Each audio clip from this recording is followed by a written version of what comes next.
أعوذ بالله من الشيطان الرجيم الذين إذا أصابتهم المصيبة قالوا إنا لله وإنا إليه راجعون আল্লাহ তাআলা ধৈর্যশীলদের একটা আমলের কথা সূরা বাকারার মধ্যে 2 নম্বর পারা 2 নম্বর পৃষ্ঠার শেষে বলেছেন যে যারা সবরকারী তাদের কাছে কোনো মুসিবত আসলে তারা তখন বলে ইন্না লিল্লাহি ওয়া ইন্না ইলাইহি রাজিউন।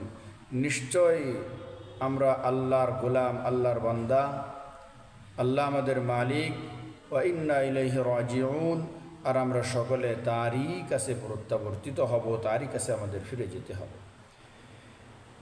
এই আয়াতের যে অংশটা, এটা আমরা অনেকে মানুষ মরার দোয়া হিসাবে পড়ে থাকি, কিন্তু ভাইরা আমার, এটা আসলে মানুষ মরার দোয়া নয়, বরং যে কোনো ধরনের মুসিবতে পড়লে নবীজি বলেছেন এই দোয়াটা পড়লে আল্লাহ তাআলা তার ওই মুসিবতের উত্তম বদলা আল্লাহ তাআলা দান করবেন।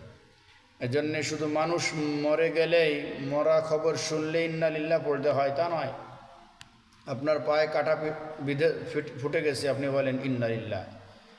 আপনার ঘরের বাতি নিভে গেছে, আপনি বলেন ইন্না লিল্লাহ। বিদ্যুৎ চলে গেলে রাগ করে বিদ্যুৎওয়ালাদের গালিগালাজ করে, কেন তা করতে হবে কেন? মুমিনের কাজ তো গালিগালাজ নয়, বরং বিদ্যুৎ চলে যাও একটা মুসিবত, এই মুসিবত আসার সাথেই মুমিন বলবে ইন্না লিল্লাহি ওয়া ইন্না ইলাইহি রাজিউন। এই সুন্নাতের উপরে আমল করলে আল্লাহ তাআলা তার উত্তম বদলা দান করবেন। আল্লাহ আমাদের সকলকে এ ধরনের সুন্নাতের উপরে আমলের তৌফিক দান করেন। মানুষ মারা যাওয়াটাও একটা মুসিবত, সেই মুসিবতের কারণেই পড়া হয় ইন্না লিল্লাহ।